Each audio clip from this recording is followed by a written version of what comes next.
Greetings everyone and welcome back to 365 Days of Prog. Today we're going to be reviewing Birds of Fire by the band Mahavishnu Orchestra. Hi, my name's Naomi. I'm an avid progressive rock fan, but I'm a long ways from knowing all the prog albums out there. But this year, I'm gonna give it a try. This is 365 Days of Prog. Wow, it has been a long while since we reviewed this band, but luckily we are back today with Birds of Fire. Maybe their seminal album, I don't know, you decide, and we'll talk about it in just a second after I share with you some of my favorite bits from this album.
So as I said, today we're taking a look at a band that we have not visited for a long while now. And how long? Well, since episode 101, when we reviewed the 1971 album called The Inner Mountain Flame, being the debut album by Mahavishnu Orchestra.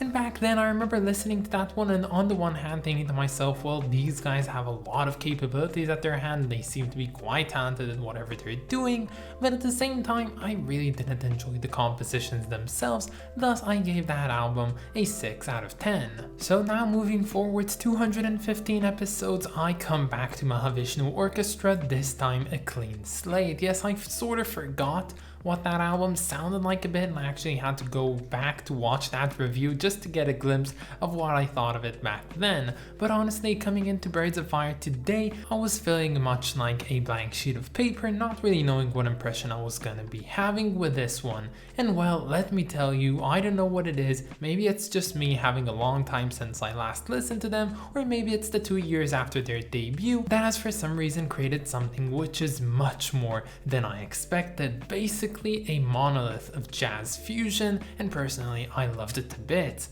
But why was this the case? Well, I guess there's not one right answer for this question, but again, there has to be some reasoning, and it might even be subjective to me. And personally, I find that this one is so much better, maybe just because it manages to capture the essence of what it is to be jazz fusion. You see, jazz rock fusion is basically the art of taking the long and well-known art form of jazz and combining it with the rock, creating something that is mostly, at least if you try so, homogeneous. And well, I reviewed many jazz fusion albums on this series thus far, and I can definitely tell you that there's one constant that I've always been looking for, and that's how well did they manage to blend the two genres together. So you have albums like Bitches Brew by Miles Davis, which to me sounded a lot more in the direction of jazz rather than rock, and on the other hand you have an album like Unorthodox Behavior by Brand X, which to me at least sounded much more in the direction of prog, only taking several influences from jazz techniques actually.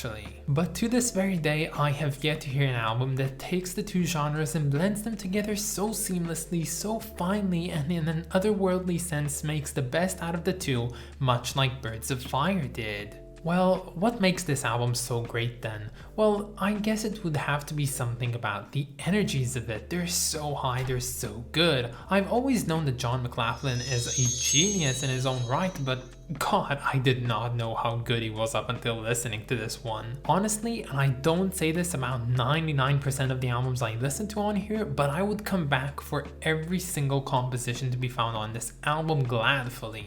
You know, every single song on here is practically perfect, maybe some more, maybe some less, but honestly they're all so great, and of course choosing a favorite out of them all was a pretty daunting task. I believe I've settled on choosing the track One Word as my favorite from the album, and I think the reasoning for it has to be the fact that it's the longest out of all the tracks on this album, which just makes it longer and more fun to listen to because you get more in one song. But honestly, that's the main criteria I was basing this decision on. But of course, saying that this album works because McLachlan is just a brilliant in his own right is not enough. We of course have a lineup of such talented people on here that all share the credit for why this album eventually just works. So firstly, of course, you have the Panamanian drummer Bill Cobham for giving some of the most nuanced drumming I've ever heard, making this album propel itself to legions unheard of. We also have the Irish bassist called Rick Laird, who plays the bass on here so amazingly I could not comprehend the fact that McLachlan actually wanted to recruit Tony Levine instead of him, seeing it he's such a talented bassist. We of course have the Czechoslovakian keyboardist Jan Hammer playing the best keyboards ever on here, both on the rhythmic keyboards as well as on the solos. He is such a force to be reckoned with, and I was only even reassured of that when I listened to some of his duo work and solo work when I did the live streams on the channel.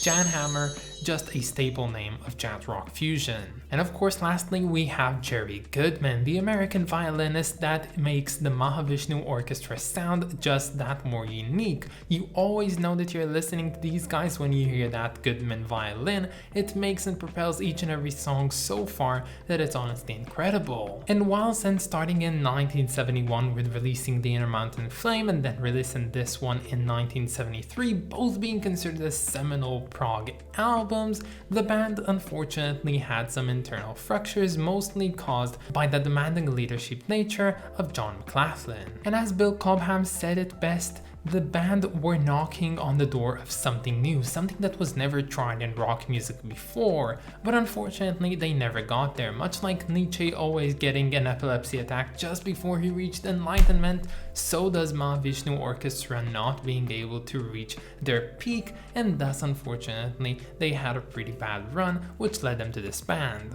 But of course, before disbanding they tried to remedy this. They didn't want to break up. They tried introducing all the band members when going on stage and even playing some of their own compositions and not sticking just to McLachlan's stuff, but unfortunately that just didn't work, and on the eve of December 30th, 1973, Mahavishnu Orchestra played their last show, and unfortunately each member went his own way. They didn't even say goodbye to each other and officially disbanded in January of 1974. And McLachlan actually did go on to reform yet a new lineup, if you might call it the MK2 of Mahavishnu Orchestra, later on in 1974, and while these guys released some really good albums on their own, they were never like the beginning, not creating the same seminal type of projects as Mahavishnu Orchestra originally did. Now today's album Birds of Fire opens up with the title track, which is an amazing piece. I was not expecting it because it's so freaking cool. This one is harsh, this one is heavy, it takes jazz, it takes rock, it puts them together in the most heterogeneous manner, and it sounds so freaking good. And the thing that I liked about it so much is that this song, at least to me, felt like it was pushing on me. It was trying to box me in, and I had to push back with all my might, and that was the experience I had with this one. I don't know how to explain it furthermore, but honestly, it was such a surreal experience, which I personally really enjoyed. Now, of course, as I said, choosing a favorite from this album was a really daunting task, and at first I was like, yeah, the title track is my favorite, but then we moved a few songs onwards and suddenly came Celestial Terrestrial Commuters, which was such a great track, so I said, you know what, this is my favorite. But of course, my opinion was changed yet again when there came the track called Thousand Island Park. Now this one might not be as grand as the others that I just mentioned, but the fact is, this trio of the bass, piano, and guitar is so exceedingly impressive just because they're playing such complicated stuff, but they're all in sync with one another, which is something that I have no idea how they were able to achieve,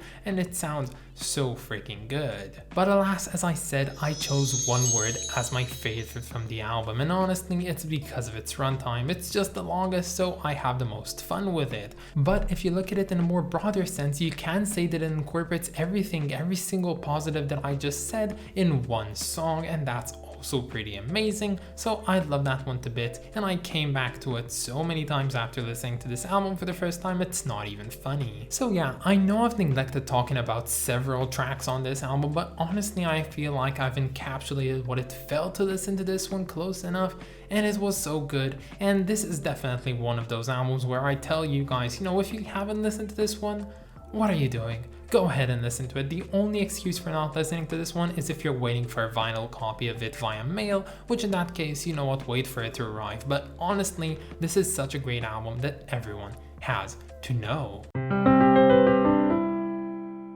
Haha, but the magic does not end there, because we still have this album cover to unfold, pun intended. So this album cover was created by Chris Poison, also known as A Shock, and he and John McLaughlin actually worked together beforehand and after this in creating a lot of album arts. Now this album cover on the one hand is not that unique, but on the other hand it just fits so well. I like the vibrant colors on here, I like the contrast between the rectangle, I love the birds and how they look. They're so simple, yet they incorporate just everything that you'd expect to find from this type of music. As you can probably tell, there are 5 birds on this cover, which to me at least symbolizes the 5 members of the band, each one being his own burning bird of himself. And what does this idea of a bird on fire represent? Well, to me, I think it represents both aspects of the music. On the one hand, it is light, it is feathery, it is up there in the sky without any limits, and on the other hand, it is raw, it is real, it is flaming hot, and it's coming right at you.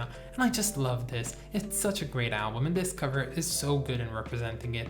And honestly, I have no more to say. Honestly, this album is great, and the trench that separates it from being just perfect is only to be abridged, maybe even quite soon. And for that, I'm gonna give this one a very honorable rating of 9 out of 10. But that's about it, guys. I hope that you enjoyed this video, and stay tuned for tomorrow because we're going to be listening to the Steve Howe album, of course, by Chris Wakeman. No, I'm just joking, by Steve Howe. I of course want to thank my lovely supporters over on Patreon, so thank you so much to Clay Wan, Rist of Kings, and Lindsay Haycox. You guys are just the best. And if any of you want to support me over on Patreon, you can find the link down in the description or in my About page. But that's about it, guys. Have a wonderful day, and I'll catch you all tomorrow. Bye, guys.